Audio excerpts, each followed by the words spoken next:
샬롬.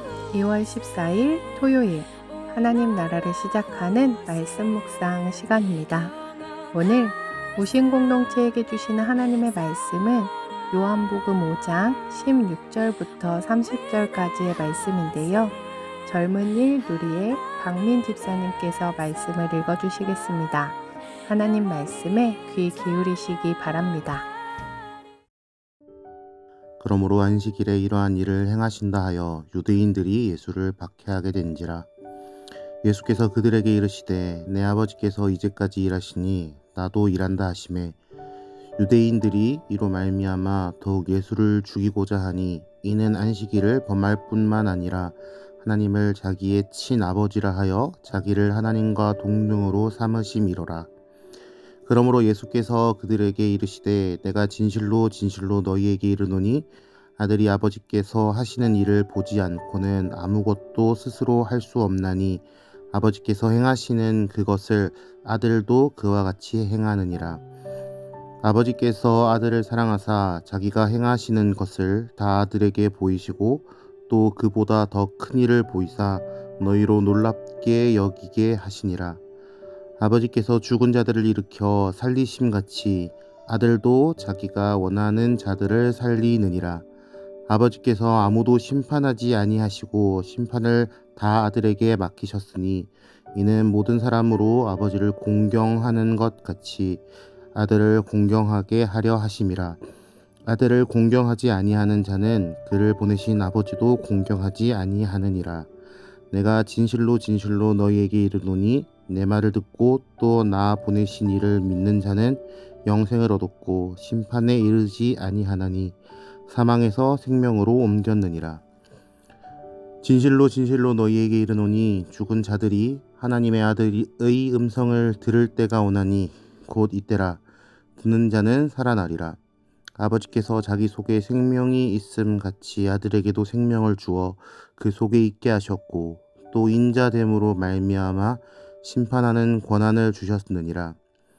이를 놀랍게 여기지 말라. 무덤 속에 있는 자가 다 그의 음성을 들을 때가 오나니 선한 일을 행한 자는 생명의 부활로 악한 일을 행한 자는 심판의 부활로 나오리라. 내가 아무것도 스스로 할 수 없노라. 듣는 대로 심판하노니 나는 나의 뜻대로 하려 하지 않고 나를 보내신 이의 뜻대로 하려 함으로 내 심판은 의로우니라. 명절을 맞아 예루살렘에 올라가신 예수님은 베데스다의 38년 된 병자에게 찾아가셨습니다. 스스로 해결할 수 없는 문제 앞에 좌절하고 있는 그에게 찾아가셔서 참된 회복과 치유를 경험하게 하셨습니다. 그날은 안식일이었고 그는 예수님을 만남으로 진정한 안식을 경험했습니다. 그런데 이 사건은 유대인들이 예수님을 박해하는 계기가 되었습니다. 안식일의 핵심은 노동을 하지 않는 것이었습니다. 안식일을 기억하며 거룩히 지키라는 율법은 당시 미시나에 의해 매우 까다롭게 규정되어 있었습니다. 어떤 일을 하지 말아야 하는지 39개의 규율과 각 항목당 6개의 세부사항이 제시되어 총 234개의 금지 행위들이 구체적으로 명시되어 있었습니다. 씨를 뿌리거나 쟁기질을 하지 말라는 것부터 불을 피우지 말라, 반죽하지 말라, 그리고 물건을 들고 사적 공간에서 공적 공간으로 남 보는 데서 들고 다니지 말라는 것 등이 그것입니다.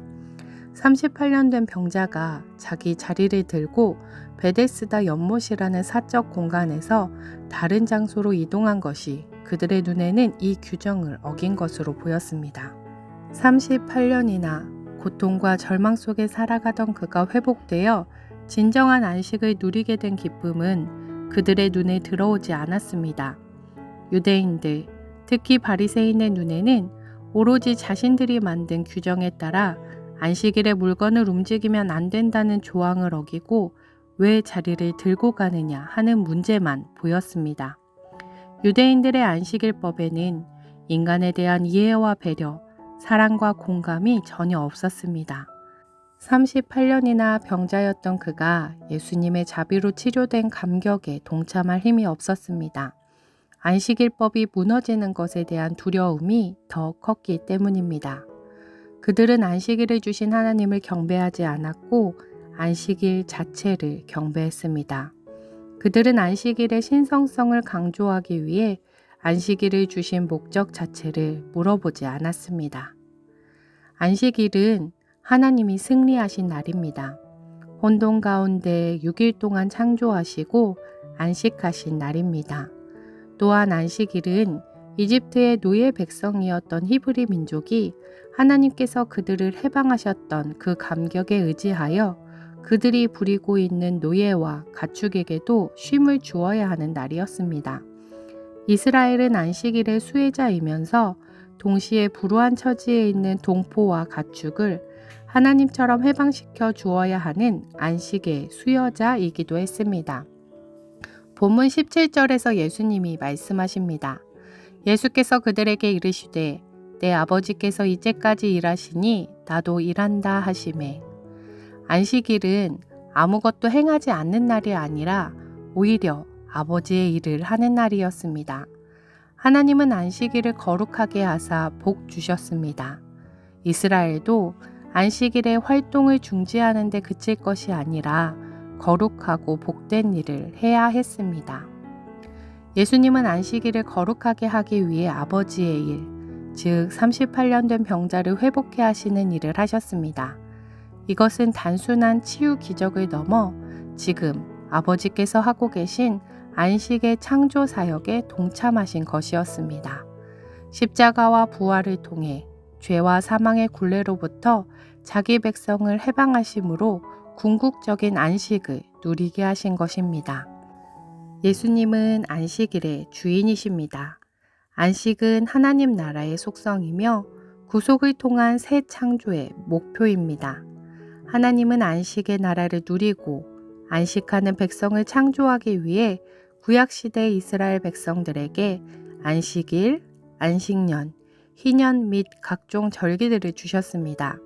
그리고 예수님께서 그 안식을 온전히 이루시려고 이 땅에 오셨습니다. 예수님의 말씀을 듣고 믿고 순종하며 그분을 통해 역사하시는 하나님을 신뢰하는 자는 이미 하나님의 안식에 참여하게 됩니다. 율법의 조문에 갇혀 정죄하는 자가 아니라 예수님과 함께 생명을 살리는 아버지의 일에 동참함으로 진정한 안식을 누리고 나누는 우신 공동체 되길 소망합니다. 기도하겠습니다. 주님, 참된 안식이신 예수님을 바라보게 하시니 감사합니다. 규정과 형식에 매여 생명을 보지 못했던 우리의 완고함을 용서해 주옵소서. 38년 된 병자를 찾아가셨던 것처럼 우리의 연약함과 묶인 삶의 자리에도 찾아오셔서 회복과 자유를 허락해 주옵소서. 아버지께서 일하시는 생명과 구원의 사역에 우리도 동참하게 하시고 다른 이들에게 쉼을 나누는 안식의 통로가 되게 하여 주옵소서. 예수님 말씀을 듣고 믿음으로 순종함으로 날마다 주님 안에서 참된 안식을 누리는 우신 공동체 되게 하옵소서. 예수님 이름으로 기도드립니다. 아멘. 오늘 말씀을 읽어주신 박민 집사님의 레마의 말씀 사연을 읽어드리겠습니다. 안녕하세요. 젊은 1-4순 박민입니다. 지금은 틴주누리에서 찬양팀을 하고 있습니다. 저의 레마의 말씀은 열왕기상 19장 5절에서 7절 말씀입니다. 로뎀나무 아래에 누워 자더니 천사가 그를 어루만지며 그에게 이르되 일어나서 먹으라 하는지라. 본즉 머리맡에 숯불에 구운 떡과 한 병 물이 있더라. 이에 먹고 마시고 다시 누웠더니 여호와의 천사가 또다시 와서 어루만지며 이르되 일어나 먹으라. 내가 갈 길을 다 가지 못할까 하노라 하는지라. 많은 분들께서 잘 알고 계시는 바알과 아세라 선지자를 물리친 엘리야가 아합과 이세벨에게 쫓겨서 도망가다가 로뎀나무 아래에서 하나님께 죽는 게 낫겠다고 고백하는 상황에서 하나님께서 엘리야에게 하신 말씀입니다. 상황과 맞지 않을 수는 있지만 저는 이 말씀이 항상 성찬식마다 생각이 납니다. 저의 모교회는 굉장히 보수적인 장로교 합동교회였습니다. 우리 교회와는 다르게 성찬은 입교, 세례를 받은 교인들만 받을 수 있었고 그마저도 자신의 죄가 있으면 죄를 먹는 거라 성찬에 참여하지 않는 것이 낫다고 해왔었습니다. 그래서 성찬을 하는 순간마다 하나님 앞에서 하는 것이 맞는지 안 맞는지에 대해 고민이 많았습니다. 그럴 때마다 구운 떡과 물을 권하시며 일어나 먹으라 내가 갈 길을 다 가지 못할까 하노라 하는 이 말씀이 생각이 났습니다. 여전히 세상에서 그리스도인으로 살아내는 것은 쉽지 않고 세상의 빛으로 살아가는 것이 아니라 고작 개인 신앙의 단계에서 쩔쩔매는 날들이 여전히 많지만 매번 성찬식을 할 때마다 먹고 다시 힘내서 좁은 길로 가야지 라는 마음을 주시는 것 같습니다. 세상에서 하나님이 보시기에 합당한 삶을 살아내기 위해 엄청 치열하게 살고 있는 것은 아니지만 그럼에도 올바른 방향을 가지고 한 걸음을 밟는 사람이 되는 것을 소망합니다. 이렇게 사연 보내주셨습니다. 오늘도 하나님을 향해 한 걸음 더 나아가는 우신 공동체 되길 소망하며 추천해 주신 찬양 길 함께 들으시며 더 깊은 묵상으로 나아가겠습니다.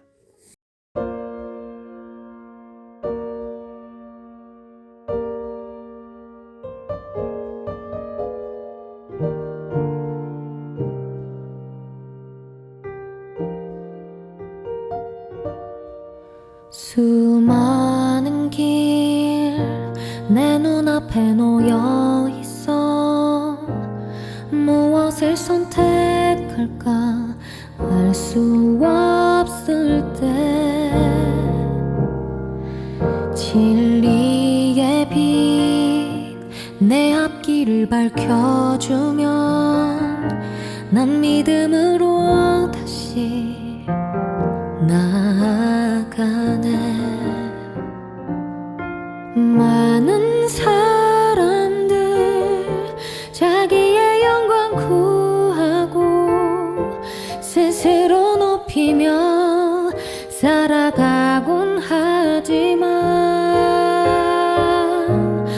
난 꿈이 있네. 내가 가는 이 길 끝에 빛나는 주님 얼굴 보기를.